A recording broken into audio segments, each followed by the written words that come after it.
Apple কোম্পানির founder Steve jobs, যিনি একজন ব্রিলিয়ান্ট লিডার, যাকে নিয়ে হাজার হাজার মোটিভেশনাল ভিডিওতে পুরো ইউটিউব ভরে আছে। হয়তো তুমিও ওরকম অনেক ভিডিও দেখেছ, তবে আজকের এই ভিডিওটা একটু অন্যরকম হতে চলছে। আচ্ছা, যদি এরকম হয় যে স্টিভ জবস তার 50 বছরের জীবনে যা যা শিখেছেন তা যদি আমি তোমাকে মাত্র 15 মিনিটে শিখিয়ে দেই, তাহলে বিষয়টা কেমন হবে? উত্তরে হয়তো বলবে, হ্যাঁ ভালোই তো। আসলে আজ সেটাই হতে চলছে। 2005 সালে স্ট্যানফোর্ড ইউনিভার্সিটিতে স্টিভ জবস একটি স্পিচ দিয়েছিলেন, আর এতে তিনি তার জীবনের সবচেয়ে বড় লার্নিংকে মাত্র 15 মিনিটে বলেছিলেন, আর সেটা 3টি গল্পের মধ্য দিয়ে। এখন যদি আমি তোমাদেরকে জিজ্ঞেস করি যে স্টিভ জবসের সেই স্ট্যানফোর্ড কমেন্সমেন্ট স্পিচটা তুমি কি শুনেছিলে, কয়েকজন বাদে বেশিরভাগ মানুষ হয়তো বলবে যে না, আমি শুনিনি। আর এই না শোনার একটা বিশেষ কারণ হতে পারে সেই স্পিচটা ইংলিশে ছিল। বড় বড় মোটিভেশনাল স্পিকাররা এই স্পিচটাকে হাইলি রেকমেন্ড করেছেন সবার জন্য। জীবনে একবার হলেও যে স্পিচটা প্রতিটি মানুষের শোনা উচিত। বাট শুধু ল্যাঙ্গুয়েজ ব্যারিয়ারের জন্য ওয়ার্ল্ডের সবচেয়ে সেরা স্পিচটা, পৃথিবীর সেরা অনুপ্রেরণামূলক বক্তব্যটা তুমি শুনতে পারবে না, তা তো হতে পারে না। তাহলে আজ কথা সব স্টিভ জবসের। আমি শুধু ভয়েস দিয়ে বাংলায় আর অনেক সহজ ভাষার ব্যবহার করে সেই বক্তব্যটা তোমাদের শোনাচ্ছি, যাতে তুমি বলতে পারো যে হ্যাঁ, সেই পৃথিবী বিখ্যাত ভাষণটা আমি শুনেছিলাম। তাহলে কিছু সময়ের জন্য মনের সব চিন্তার বাইরের কোলাহল থেকে নিজেকে একটু মুক্ত করে নাও। তুমি আজ সেটাই শুনতে চলছো যার মাধ্যমে তোমার পুরো জীবনটা পরিবর্তন হয়ে যেতে পারে। চলো তাহলে শুরু করা যাক। পৃথিবীর অন্যতম শ্রেষ্ঠ বিশ্ববিদ্যালয়ে তোমাদের সমাবর্তন অনুষ্ঠানে আসতে পেরে আমি খুবই সম্মানিত বোধ করছি। সত্যি বলতে কি, আমি কখনো কোনো বিশ্ববিদ্যালয় থেকে পাশ করিনি, আর আজকেই আমি কোনো বিশ্ববিদ্যালয়ের সমাবর্তন অনুষ্ঠান সবচেয়ে কাছ থেকে দেখছি। আজ আমি তোমাদের আমার জীবনের 3টি গল্প শোনাতে চাই। আহামরি কিছু না, শুধু 3টি গল্প। প্রথম গল্পটি হচ্ছে জীবনটাকে এক সুতোয় বাঁধা নিয়ে। রিড বিশ্ববিদ্যালয়ে ভর্তির 6 মাসের মাথায় আমি পড়ালেখা ছেড়ে দিই। অবশ্য বিশ্ববিদ্যালয় পুরোপুরি ছেড়ে যাওয়ার আগে প্রায় বছর দেড়েক আমি সেখানে ছিলাম। আমি কেন পড়ালেখা ছেড়েছিলাম? ঘটনার শুরু আমার জন্মের আগে থেকে। আমার মা ছিলেন বিশ্ববিদ্যালয়ের একজন অবিবাহিতা শিক্ষার্থী। তিনি আমাকে দত্তক দিতে চাইলেন। মা আমাকে এমন পরিবারে দত্তক দিতে চাইলেন যাদের বিশ্ববিদ্যালয়ের ডিগ্রি আছে। একজন আইনজীবী ও তার স্ত্রী আমাকে দত্তক নেওয়ার জন্য রাজি হলেন। কিন্তু জন্মের পর আমার মা বাবার মনে হলো তারা আসলে একটি মেয়ে সন্তান আশা করেছিলেন। গভীর রাতে তারা সেই আইনজীবী পরিবারকে ফোন দিয়ে বললেন, অপ্রত্যাশিতভাবে আমাদের একটি ছেলে সন্তান হয়েছে, আপনারা কি তাকে দত্তক নিতে চান? তারা বললেন, অবশ্যই। আমার মা পরে জানতে পারলেন আইনজীবী পরিবারের কেউই বিশ্ববিদ্যালয় থেকে পাশ করেননি। আমার দত্তক বাবা এমনকি হাই স্কুলও পাশ করেননি। এসব জেনে আমার মা দত্তক চুক্তিপত্রে স্বাক্ষর করতে রাজি হননি। কয়েক বছর পর আমার দত্তক বাবা মা কথা দিলেন তারা অবশ্যই আমাকে বিশ্ববিদ্যালয়ে পড়াবেন, এবং সেই কথা শুনে আমার মা আমাকে দত্তক দিতে রাজি হলেন। এভাবে আমার জীবন শুরু হলো। 17 বছর পর আমি সত্যিই বিশ্ববিদ্যালয়ে গিয়েছিলাম, কিন্তু আমি বোকার মতো স্ট্যানফোর্ডের মতো ব্যয়বহুল একটি বিশ্ববিদ্যালয় বেছে নিয়েছিলাম। আমার নিম্ন মধ্যবিত্ত বাবা মায়ের সব জমানো টাকা আমার পড়ালেখার পিছনে খরচ হয়ে যাচ্ছিল। 6 মাস এভাবে যাওয়ার পর আমি এর কোনো মানে খুঁজে পাচ্ছিলাম না। আমার ভবিষ্যৎ জীবন তৈরিতে সেই বিশ্ববিদ্যালয় কতটা ভূমিকা রাখবে সেটা আমি বুঝতে পারছিলাম না। অথচ আমি আমার বাবা মার সারা জীবনের জমানো টাকা লেখাপড়ার পিছনে ঢেলে দিচ্ছিলাম। তাই আমি বিশ্ববিদ্যালয় ছেড়ে দেওয়ার সিদ্ধান্ত নিলাম এবং বিশ্বাস রেখেছিলাম যেন এরপর সবকিছু ঠিকঠাক চলে। সে সময়ের প্রেক্ষিতে সিদ্ধান্তটা ভয়াবহ মনে হলেও এখন বুঝতে পারি সেটা ছিল আমার জীবনের অন্যতম সেরা সিদ্ধান্ত।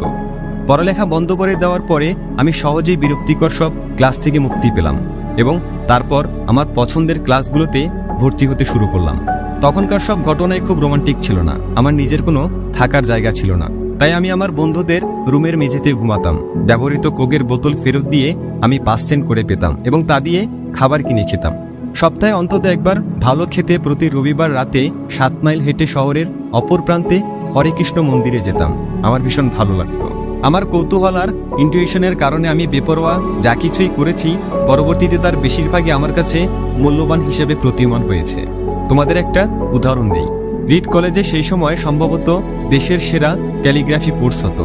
ক্যাম্পাসে সব পোস্টার আর লেবেল আঁকা হতো হাতে করা ক্যালিগ্রাফি দিয়ে।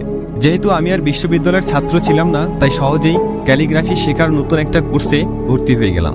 আমি সেরিফ ও স্যান্স সেরিফ টাইপফেস শিখলাম। বিভিন্ন ফন্টের স্পেস কমানো বাড়ানো সহ চমৎকার টাইপোগ্রাফি তৈরির কৌশল শিখলাম। ব্যাপারটা ছিল দারুণ, ঐতিহাসিক, বিজ্ঞানের বাইরে একটা আর্ট। যা আমাকে ভীষণ আকৃষ্ট করেছিল। এই ক্যালিগ্রাফি জিনিসটা যে আমার জীবনে কাজে আসবে সেটা আমি কখনো ভাবিনি। কিন্তু 10 বছর পর আমরা যখন প্রথম ম্যাকিনটশ কম্পিউটার ডিজাইন করি তখন সেই জ্ঞানের পুরোটাই আমার কাজে লেগেছিল। ম্যাক কম্পিউটারে আমরা সেই ডিজাইনটাই ব্যবহার করি। এটি ছিল সুন্দর টাইপোগ্রাফি সমৃদ্ধ প্রথম কম্পিউটার। আমি যদি সেই ক্যালিগ্রাফি কোর্সে ভর্তি না হতাম তবে ম্যাক কম্পিউটারে নানান টাইপফেস আর আনুপাতিক দূরত্বের ফন্ট থাকতো না। আর যেহেতু উইন্ডোজ ম্যাকের কাজই নকল করেছে তাই বলা যায় কোনো পার্সোনাল কম্পিউটারেই এ ধরনের ফন্ট থাকতো না। বিশ্ববিদ্যালয় না ছাড়লে আমি কখনোই ক্যালিগ্রাফি কোর্সে ভর্তি হতাম না। ফলে পার্সোনাল কোনো কম্পিউটারই হয়তো কখনো এত সুন্দর ফন্ট থাকতো না। অবশ্য বিশ্ববিদ্যালয়ে থাকাকালীন সময়ে সেসব বিচ্ছিন্ন ঘটনাগুলোর এমন যোগসূত্র তৈরি করা সম্ভব ছিল না। কিন্তু 10 বছর পরে পিছনে ফিরে তাকালে তার সবকিছুই পরিষ্কার বুঝতে পারি। তুমি কখনোই ভবিষ্যতের দিকে তাকিয়ে অতীতের বিচ্ছিন্ন ঘটনাগুলোকে এক সুতোয় বাঁধতে পারবে না। এটা শুধুমাত্র পেছনে তাকিয়ে সম্ভব। তাই তোমাকে বিশ্বাস করতেই হবে যে বিচ্ছিন্ন সব ঘটনা ভবিষ্যতে একটা ভালো ফল তৈরি করবে। তোমাকে একটা কিছুর উপর বিশ্বাস রাখতেই হবে, তোমার নিছক ধারণা, ভাগ্য, জীবন, কর্ম, কিছু একটা। যদি তুমি বিশ্বাস করো যে জীবনের বিচ্ছিন্ন সব ঘটনা একদিন ভালো ফল বয়ে আনবে, তবেই তুমি মনের কথা মতো চলতে পারবে, আর এভাবেই তুমি সফল হতে পারবে। আমার দ্বিতীয় গল্পটি ভালোবাসা আর হারানোর গল্প। আমি ভাগ্যবান ছিলাম। জীবনের প্রথম দিকেই আমি আমার ভালোবাসার কাজ খুঁজে পেয়েছিলাম। 20 বছর বয়সে আমি আর রোজ মিলে আমাদের পারিবারিক গ্যারেজ অ্যাপেল কোম্পানি শুরু করেছিলাম। আমরা কঠোর পরিশ্রম করেছিলাম। 10 বছরের মাথায় গ্যারেজের দুইজনের কোম্পানি থেকে অ্যাপেল 4000 কর্মীর $2 বিলিয়ন কোম্পানিতে পরিণত হয়। আমার বয়স যখন 30, তার কিছুদিন আগে আমরা আমাদের সেরা কম্পিউটার ম্যাকিনটশ বাজারে ছাড়ি। আর ঠিক তখনই আমার চাকরিটা চলে যায়। কিভাবে একজন তার নিজের হাতে গড়া কোম্পানি থেকে চাকরি হারাতে পারে? অ্যাপেল যখন বেড়ে উঠেছে তখন আমরা বেশ মেধাবী একজনকে নিয়োগ দিয়েছিলাম। ভাবলাম সে আমাদের সাথে ভালোভাবে কোম্পানিটা এগিয়ে নিবে। প্রথম বছর সবকিছু ভালোভাবেই গেল, কিন্তু ধীরে ধীরে ভবিষ্যৎ পরিকল্পনা নিয়ে তার সাথে আমার চিন্তাভাবনার অমিল দেখা দিতে লাগলো। আমাদের প্রতিষ্ঠানের পরিচালনা বিভাগও তার পক্ষ নিল। অতএব 30 বছর বয়সে আমি আমার কোম্পানি থেকে আউট হয়ে গেলাম। বেশ প্রকাশ্যেই আউট হয়ে গেলাম। আমার তারুণ্যের সব স্বপ্ন এক নিমেষেই হাতছাড়া হয়ে গেল। আমি একদম ভেঙে পড়লাম। পরের কয়েক মাস বুঝতে পারছিলাম না যে আমি কি করব। আমার মনে হচ্ছিল আমি আগের প্রজন্মের উদ্যোক্তাদের মনোবল ভেঙে দিয়েছি। আমার হাতে যে দায়িত্ব দেওয়া হয়েছিল তা আমি পালন করতে পারিনি। আমি ডেভিড প্যাকার্ড এবং বব নয়েসের সাথে দেখা করে আন্তরিকভাবে ক্ষমা চাইলাম। আমার ব্যর্থতার গল্প চারিদিকে ছড়িয়ে পড়ল। আমি ভ্যালি ছেড়ে পালিয়ে যাওয়ার কথাও ভাবলাম, কিন্তু ধীরে ধীরে আমি একটা বিষয় অনুভব করতে লাগলাম। সবকিছুর পরেও আমি আমার আগের সব কাজ ভালোবাসতাম। অ্যাপেলের ঘটনাগুলি সেই সত্যকে এতটুকু বদলাতে পারেনি। আমাকে প্রত্যাখ্যান করা হয়েছে, কিন্তু তারপরেও কাজের প্রতি আমার ভালোবাসা কমেনি। তাই আমি আবার নতুন করে শুরু করার সিদ্ধান্ত নিলাম। তখন বিষয়টা বুঝতে পারিনি, কিন্তু পরে আবিষ্কার করলাম অ্যাপেল থেকে চাকরিচ্যুত হওয়াটা ছিল আমার জীবনের সবচেয়ে ভালো ঘটনা। সফল হওয়ার সব ভার থেকে মুক্ত হয়ে আমি আবার নতুন করে শুরু করলাম নিশ্চয়তাবিহীন নতুন জীবন। এর ফলে আমি আমার জীবনের অন্যতম সৃজনশীল সময়ে যাত্রা করার সুযোগ পেলাম। পরবর্তী 5 বছর আমি নেক্সট নামে একটি কোম্পানি শুরু করি, পিক্সার নামে আরও একটি কোম্পানি শুরু করি এবং প্রেমে পড়ি অসাধারণ এক মেয়ের, যে পরে আমাকে বিয়ে করেছে। পিকচার থেকে আমরা পৃথিবীর প্রথম অ্যানিমেশন ছবি টয় স্টোরি তৈরি করি। পিকচার বর্তমানে পৃথিবীর সবচেয়ে সফল অ্যানিমেশন স্টুডিও। এরপর ঘটে কিছু চমকপ্রদ ঘটনা। অ্যাপেল নেক্সটকে কিনে নেয় এবং আমি অ্যাপলে ফিরে আসি। নেক্সটে আমরা যে প্রযুক্তি তৈরি করি সেটা এখন অ্যাপেলের ব্যবসার সাফল্যের একেবারে কেন্দ্রবিন্দুতে। অন্যদিকে লরেন আর আমি মিলে গড়ে তুলি একটা সুখী পরিবার। আমি নিশ্চিত এগুলোর কিছুই আমার জীবনে ঘটতো না যদি আমাকে অ্যাপল থেকে বের করে দেওয়া না হতো।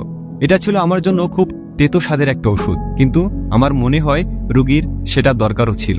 কখনো কখনো জীবন ইট দিয়ে তোমার মাথায় আঘাত করবে, তখন বিশ্বাস হারিও না। আমি নিশ্চিত আমি সামনে এগিয়ে যেতে পেরেছি, কারণ আমি যা করেছি ভালোবেসে করেছি।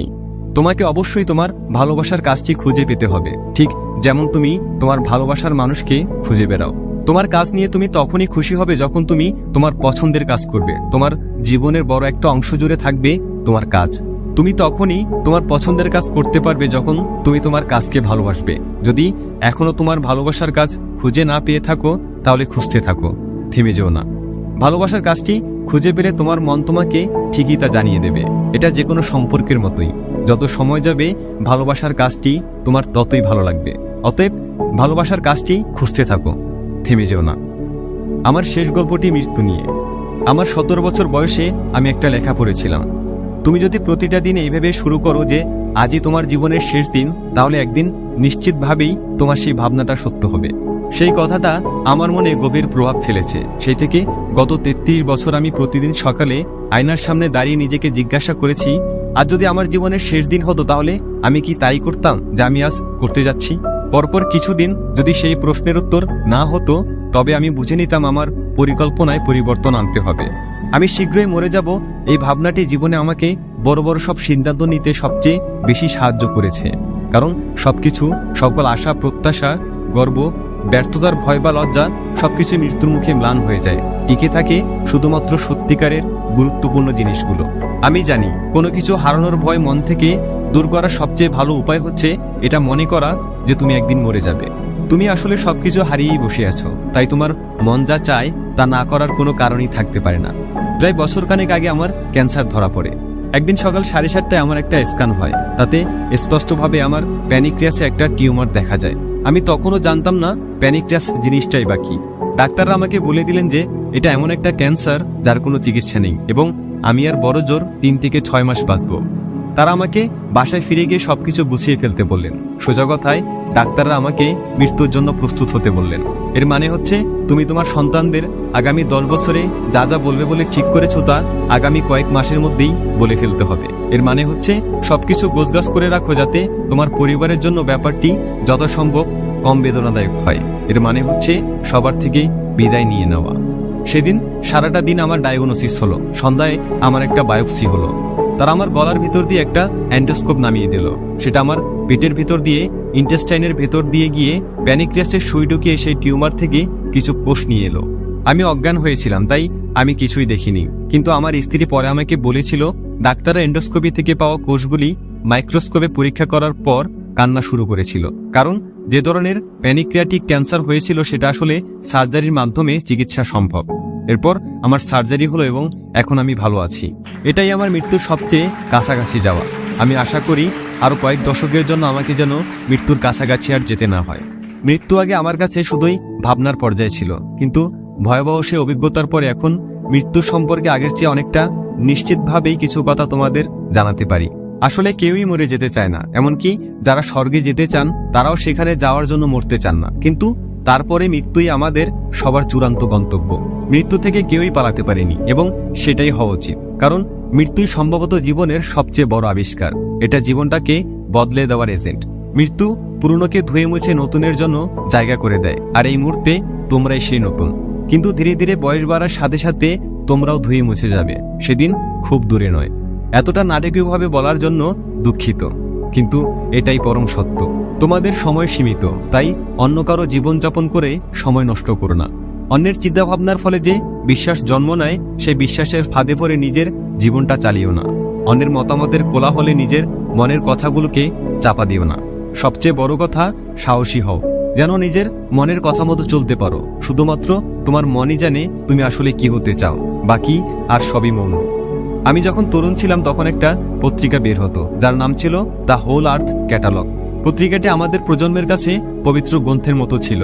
সেটা বের করেছিলেন স্টুয়ার্ট ব্রান্ড নামে একজন ভদ্রলোক, যিনি মেরল পার্কের কাছে থাকতেন। তিনি তার কাব্যময়তা দিয়ে পত্রিকাটি জীবন্ত করে তুলেছিলেন। এটা ছিল 60-এর দশকের শেষ দিকের কথা। কম্পিউটার এবং ডেস্কটপ পাবলিশিং তখনও শুরু হয়নি, তাই পত্রিকাটি টাইপরাইটার, কাঁচি, পোলারয়েড ক্যামেরা এসব দিয়ে তৈরি হয়েছিল। পত্রিকাটি ছিল কাগজের মোড়কে বাঁধা গুগলের মতো। আদর্শগত বহু তথ্য ও চমৎকার ধারণায় সমৃদ্ধ পত্রিকাটি গুগলের 35 বছর আগে প্রকাশিত হয়েছিল।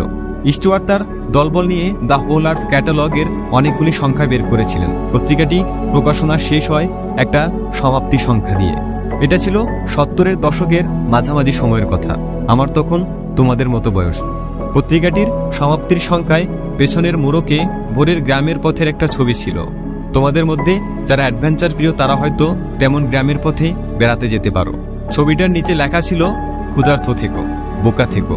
বিদায়ের সময় এটাই ছিল তাদের শেষ মেসেজ, ক্ষুধার্ত থেকো, বোকা থেকো। আমি আমার জন্য আজীবন এটাই প্রার্থনা করেছি।